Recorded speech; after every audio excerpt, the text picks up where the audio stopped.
everybody. Welcome to a Quickie with Miss B. Glad you're back for another week.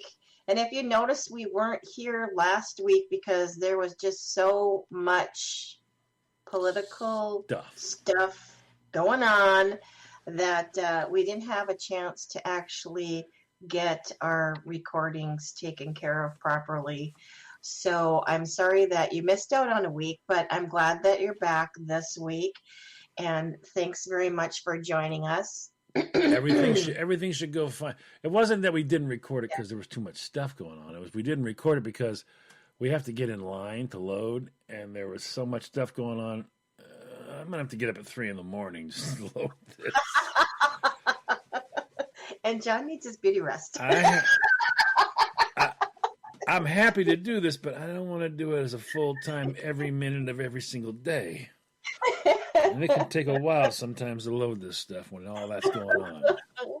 So yeah, we're back. We're here. We're starting off the day. It's Monday. Monday. Today is Monday. And by the way, I have to just throw this out there. Happy birthday to my cousin in Canada. You know who you are. Is she a run-in cousin? Yes. The run-in cousin. It's the run-in cousin. So anyways, we're back. Thanks again for joining us. Good times. So all this week we're going to talk about the great outdoors. Yeah, that's going to be special. In the bush, in the woods, in the camp, at the cabin. I left a turkey in the great outdoors once. Turkey and fixins. One of you people stole it. Even though I had a receipt, it didn't help. So today, Monday, we're going to talk about fishing with friends. Now, I've mentioned this story before, but it's so worth mentioning again because it was a fishing fiasco. So my friend, her dad had a cabin, and he invited us to come out for the weekend. So it was me and my husband at the time, and then her and her husband. So all four of us got together and went up to the cabin for the weekend. And she's like, well, let's go do some fishing. And I said, sure. Now, on the lake that she was on, there was a lot of people that had cabins on this particular lake because their family owned the majority of the property. So it's her dad, her uncle, I think her aunt had a cabin, and some other family members. So we're out there on the lake and we're fishing. We got 2 poles on one side of the boat, 2 poles on the other side of the boat. And all of a sudden, one of us catches a fish, and we're all trying to reel in our lines, which ended up in a fiasco because I think my line and somebody else's line got tangled. So my husband at the time, he was driving the boat. He says, oh, just a second, I'll get you untangled. So he's trying to help me get my line untangled with my friend's line. And then her husband caught a fish, and so he's trying to reel in the fish. Well, at this point in time, when all this is going on, her uncle is standing at the end of the dock watching all of this take place. A lot of special people in that boat. Yeah. Nobody's driving the boat. My husband's helping me with my line. We're getting my line untangled with my girlfriend's line. Her husband's trying to reel in his fish. And now we're going round in circles. Nobody's figured out that steering thing is important. They're just right. So at this point in time, there's a lot of shouting and screaming and yelling going on because we're all trying to get all these tasks done at one time, which was not a good thing. So I ended up getting my line in, but I was so excited that for my friend's husband because he caught this really good sized northern. And we were all excited about it. And I went to go put my fishing pole down, but I forgot to put my, to hook it on the end my In your eyelet pole. there. Yeah, your eyelet. Yeah. So I missed that. I wanted to go swing my pole around, and I ended up catching her husband. My husband at the time was Driving the bus is not a strong suit for you. so he's hooked, and thank God it was just his jacket. So he's trying to take off his jacket. He's still trying to reel in the fish. My husband at the time was trying to get the net to, help him bring the fish into the boat. All the time that we're circling round and round and round, my girlfriend's like, nobody's driving the boat. She's trying to get to the part. No, honey, nobody's driving. If you had a fishing pole and she had a fishing pole and he did, no, nobody's driving. Nobody's driving. And the most funny part of all of this is watching her uncle, because he's standing on the end of the dock or sitting, I don't remember, lighting a cigarette. Well, he's just waiting for the crash.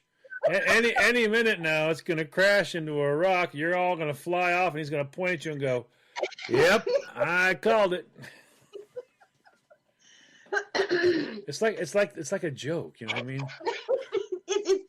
It's like a thing out of Laurel and Hardy. I swear to God. I mean, it was like an episode of watching one of those. So we got the fish into the boat, and of course the thing is like flopping around like nobody's business. She's still trying to get to the part where she can steer the boat. My husband at the time was like, no, I got it. I'll steer the boat. We're all good. By this point in time, her uncle shouts out from the dock, "Are you all okay out there?" Because we weren't that far away from him. I mean, obviously he could see us. She's like, yeah, we're fine. He goes, "Doesn't look like it from here." Did you figure out who's driving yet?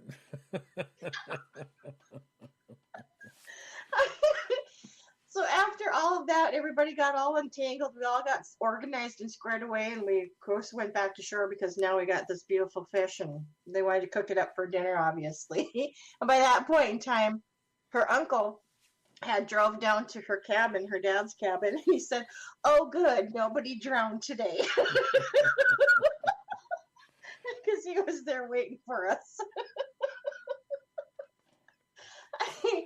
And then she says to him, "Well, Uncle, whatever his name is, I can't remember, that's nice of you to be concerned about our well-being." He said, "Well, not so much that, as I just wanted to make sure that I was invited for fish dinner." If you kids are all dead, obviously we're not doing that. Yeah. So that's my story with fishing with friends. Back in a few.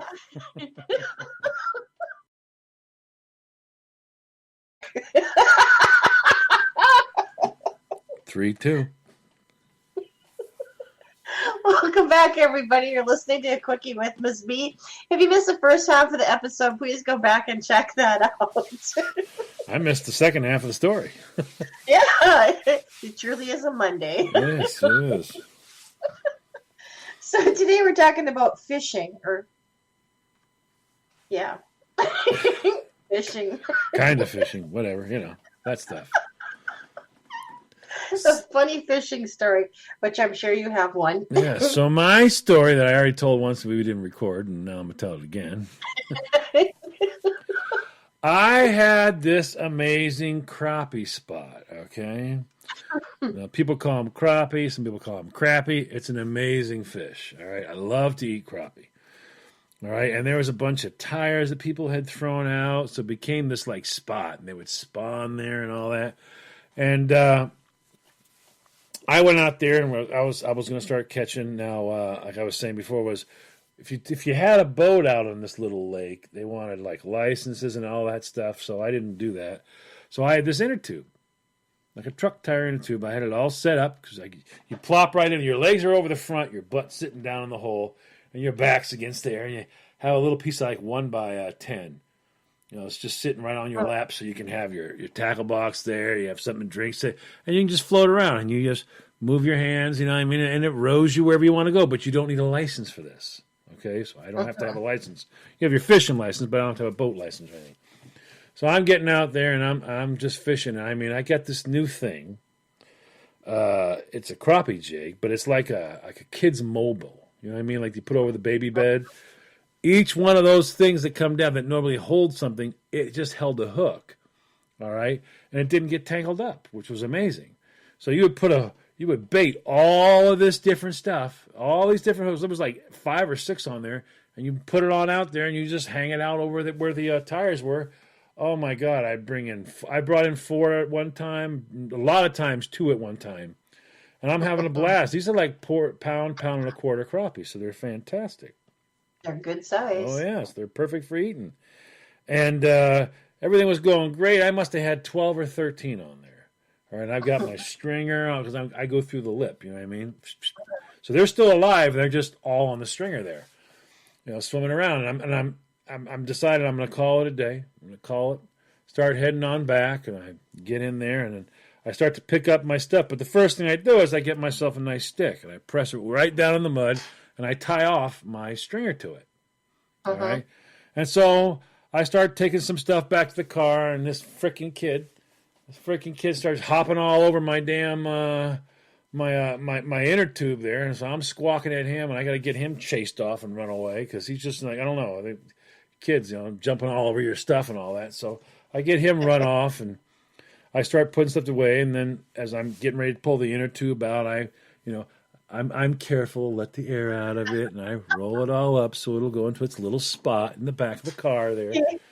You know what I mean? Get everything all put away, get the tackle box put away, break down the pole, get my line done so I don't have my hook sticking somebody. You know, make sure it's put away. I get it all done. I close up the trunk and all that, and I hop in and I start the car up and I take off. And I'm driving along, and that's when I realize I don't have any fish. And it's a turkey moment. Yes, it's the turkey all over again. Only this time I don't have a receipt.